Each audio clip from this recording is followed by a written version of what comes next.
Hi friends, welcome back to my channel. మీకు గనుక మా ఛానల్ నచ్చినట్టయితే లైక్ చేయండి, షేర్ చేయండి, సబ్స్క్రైబ్ చేసుకోండి. ఈరోజు ఈ వీడియోలో పిల్లలకి 6 నెలల పిల్లలకి పెట్టే ఉగ్గు తయారు చేసుకునే విధానం చూద్దాం. దీనికి కావాల్సిన పదార్థాలు: 1 కప్పు బియ్యం, అరకప్పు కందిపప్పు, పెసరపప్పు, మినప్పప్పు, ఎర్ర కందిపప్పు, బాదం, కాజు. వీటన్నింటినీ ఒక బౌల్లోకి తీసుకోవాలి.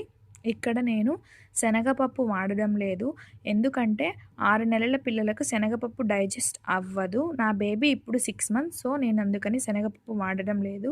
9 మంత్స్ నుంచి పిల్లలకు శనగపప్పు పెట్టవచ్చు. సో అప్పటి వాళ్ళకు ఇమ్యూనిటీ పవర్ ఉంటుంది కాబట్టి వాళ్ళు డైజెస్ట్ చేసుకోగలుగుతారు.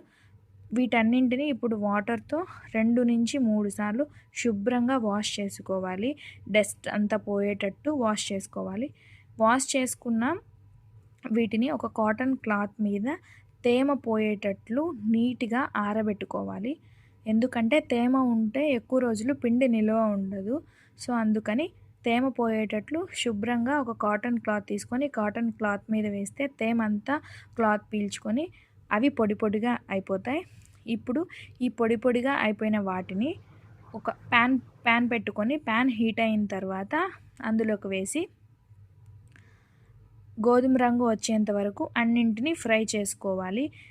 ఈ ఫ్రై ప్రాసెస్ అంతా సిమ్లో పెట్టుకొనే ఫ్రై చేసుకోవాలి. హై ఫ్లేమ్లో పెడితే ఇవి మాడిపోతాయి. సో వీటన్నింటినీ చల్లారిన తర్వాత మిక్సీ జార్లోకి తీసుకొని ఫైన్ పౌడర్గా, చాలా మెత్తగా మిక్సీ పట్టాలి. ఎందుకంటే బరకగా ఉంటే పిల్లలకు డైజెస్ట్ అవ్వడం చాలా కష్టం.